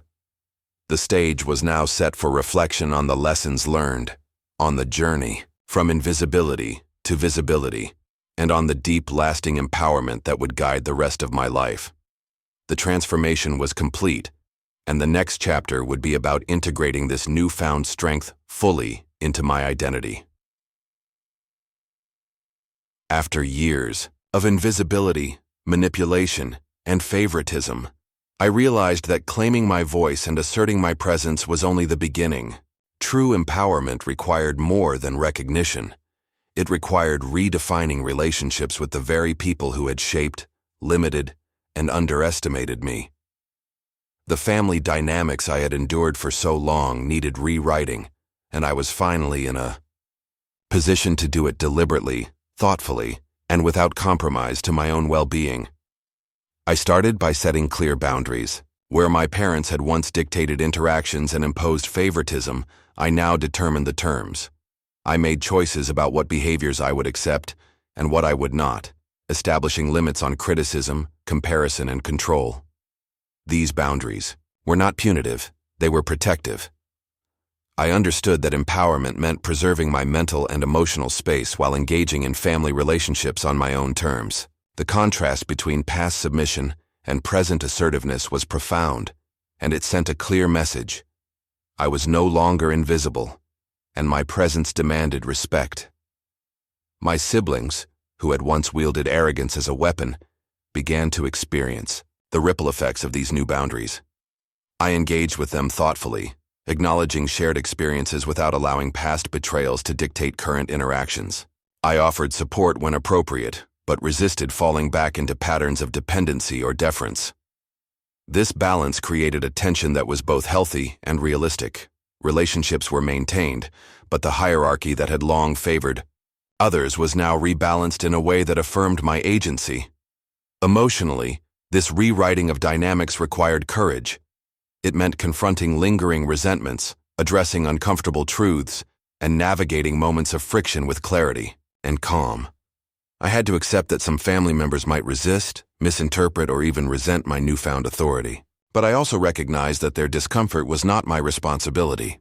It was simply a consequence of disrupting a system that had long served them at my expense.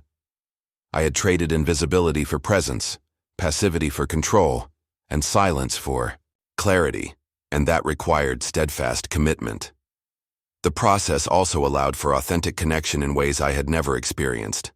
By establishing my voice and boundaries, I created space for genuine dialogue. Some family members responded with surprise, others with gratitude, and a few with continued hesitation. I embraced this variability as natural, understanding that rewriting relationships is not about perfect harmony, but about mutual respect and recognition of individual autonomy. The tension that remained was real, but it was constructive rather than oppressive, a sign that balance was being negotiated rather than dictated. I also began to define the emotional currency of my relationships. Where once interactions had been transactional, manipulative, or dismissive, I now fostered connections based on respect, shared values, and mutual acknowledgement of boundaries. I learned to communicate assertively yet empathetically, creating an environment where my voice was heard and my presence mattered, while still allowing others space to adjust to this new reality. The emotional contrast between past invisibility and current agency was stark and deeply satisfying. Importantly, this rewriting extended beyond confrontation. It was about consistency and intention.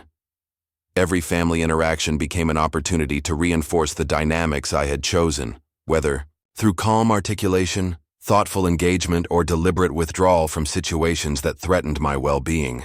I realized that empowerment was not a one-time act, but a continuous practice, an ongoing negotiation of presence, respect, and authority. As days turned into weeks, I began to notice subtle shifts. Conversations that had previously been dominated by favoritism or dismissal now included my input. Decisions that had excluded me now required acknowledgement of my insight. The household energy itself changed, less oppressive, more balanced. I could feel the respect and recognition I had long craved, not as fleeting moments, but as a consistent thread woven into the fabric of daily life. Emotionally, I felt a sense of closure I had never experienced before. While tension still existed, and would likely always exist to some degree, the foundation had shifted. I was no longer a passive participant in my family's story. I was an active agent, capable of asserting myself, claiming space, and navigating relationships with confidence and strategy. The contrast between past helplessness and present empowerment underscored the magnitude of the transformation. Looking back, I recognized that this rewriting of family dynamics was as much an internal process as an external one. I had healed old wounds, clarified values, and cultivated a sense of self that no longer relied on others' approval. The relationships around me were now shaped not by favoritism or manipulation, but by deliberate choices, mutual recognition, and an unshakable understanding of my own worth. As I reflected on this evolution, I realized that the stage was set for the final cathartic payoff, a moment where every struggle, every slight, every strategy, and every victory would converge. I had rewritten the rules of engagement, established my authority, and reclaimed the dignity that had been denied to me for so long. The path forward was clear, and the audience could sense that the culmination of this journey was imminent, charged with the satisfaction of justice realized and empowerment fully claimed. After years of invisibility, neglect, and careful planning, I finally experienced the full, undeniable payoff of my journey. The quiet victories, the strategic moves, the public exposures, and the subtle rebalancing of family dynamics all converged into tangible results that were impossible to ignore. It wasn't just recognition, it was validation, respect, and a sense of justice long overdue.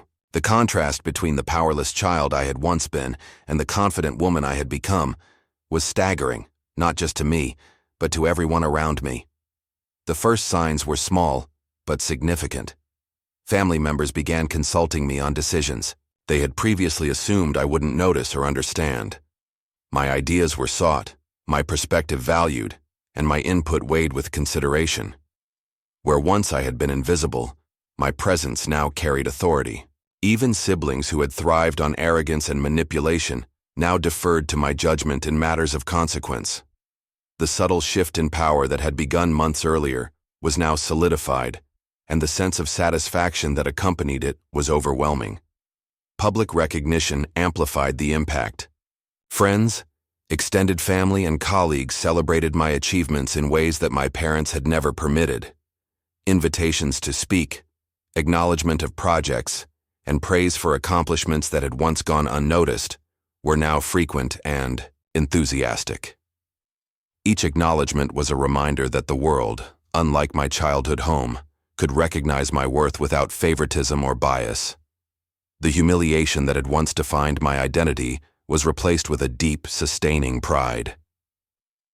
Even more tangible rewards followed: inheritance, financial opportunities, or positions of responsibility that had been assumed to favor others, now reflected the fairness and competence I had cultivated in secret.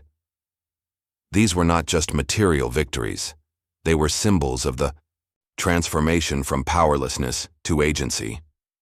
Each tangible success reinforced the emotional triumph, creating a feedback loop of confidence, validation, and empowerment that made the years of struggle feel not just worthwhile, but meaningful. Emotionally, the catharsis was profound. I could finally see the arc of my life from humiliation to empowerment, from invisibility to recognition. The audience could feel the weight of every slight, every overlooked achievement, every whispered insult lift as I claimed what had long been denied to me. The injustice of my early years now seemed almost necessary, a catalyst that had forged patience, strategy, and resilience. Where once I had been defined by what I lacked, I was now defined by what I had cultivated: strength, intelligence, and unwavering presence. The reactions of those around me were as telling as the tangible results themselves. My parents, once confident in their favoritism, now navigated a space where my authority and achievements could not be dismissed. Siblings who had relied on my silence and submission now engaged with caution and, in some cases, admiration.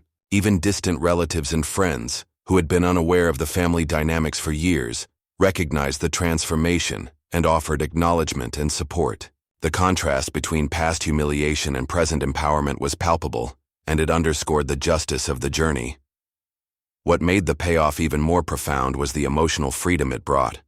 I no longer measured my worth through others' approval or validation. The respect I had earned externally mirrored the self-respect I had cultivated internally.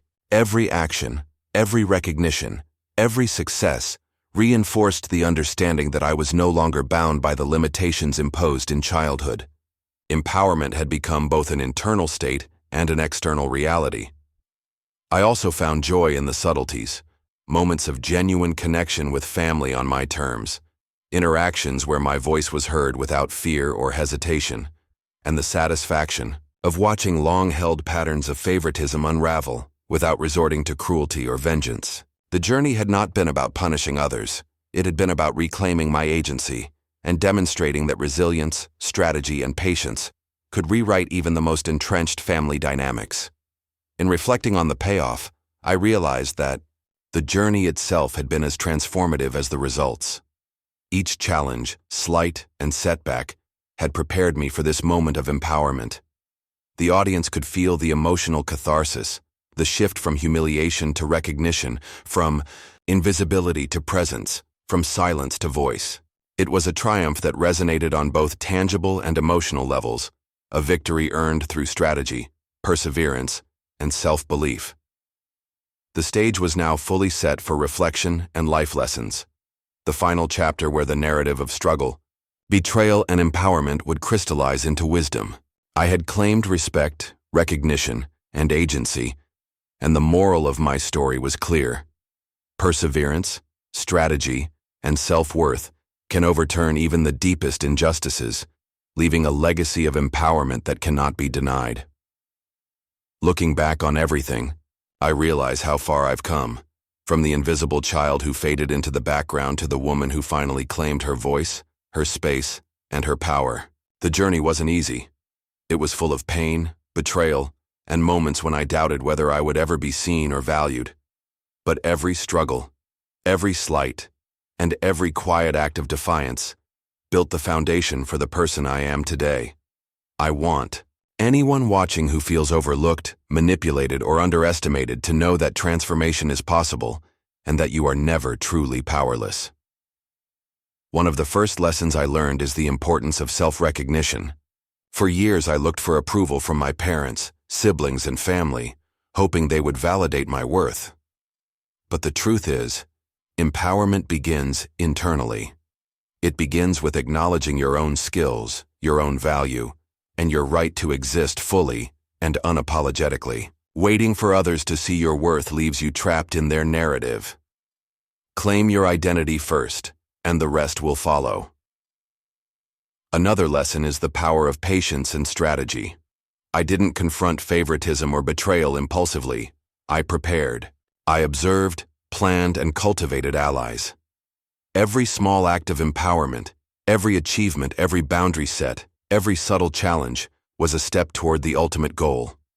Life often feels unfair, and people may dismiss or undermine you, but consistent, thoughtful action can shift dynamics in ways that immediate reactions never could. The contrast between my years of waiting and the eventual results proved that preparation, not anger alone, creates lasting change. I also learned the importance of boundaries. So many of my struggles came from allowing my family to dictate the terms of engagement. Once I defined limits and communicated them clearly, the power dynamic began to shift. Boundaries are not about punishment or revenge. They are about self-respect, protection, and creating a space where your voice can be heard. Establishing them isn't easy, especially with family, but it is essential for maintaining dignity and clarity in relationships. Empathy and discernment are crucial as well. I discovered that not all family members would understand or embrace my changes, and that's okay. Some relationships required adjustment, some required distance, and others blossomed into genuine connection. Learning to navigate each relationship with awareness, without compromising your values or being drawn back into harmful patterns, is a skill that transforms family dynamics while preserving your emotional well-being. Resilience is another key. Takeaway: humiliation, favoritism, and betrayal can leave scars, but those scars are also evidence of survival. Every time I endured, adapted, or persisted, I strengthened the foundation of my empowerment. Resilience isn't just about enduring hardships, it's about converting them into lessons, motivation, and strategies for growth. What once felt like oppression became a roadmap for reclaiming control over my life. Lastly, I learned the power of voice. Silence may feel safe, but it rarely protects or honors your worth. Speaking up, sharing your story, and asserting your presence, even when it's uncomfortable, can shift perceptions, demand respect, and ultimately change the narrative. My journey was defined not just by the actions I took, but by the moments I chose to be seen, heard, and acknowledged. That courage, repeated consistently, reshaped my life. To anyone watching who feels trapped in favoritism, neglect, or betrayal, I want you to know this: your voice matters. Your worth exists independently of anyone else's recognition. You are capable of reclaiming your space, defining your boundaries, and transforming relationships that once seemed fixed. The journey requires patience, strategy, and resilience, but the rewards, visibility, empowerment, and self-respect are profound. Moving forward, I carry these lessons into every aspect of my life. I engage with family and relationships intentionally. I advocate for myself without apology, and I embrace challenges as opportunities to reinforce my agency. The invisible child I once was may always be part of my story, but she no longer defines my future. I am fully present, fully empowered, and fully capable of shaping my life on my terms. If you related to my story, subscribe to my channel for more real-life stories of betrayal, family drama, and empowerment. You are not alone, and your journey toward recognition, justice, and personal power can begin today. Remember, transformation is possible, and the voice you claim today can change everything.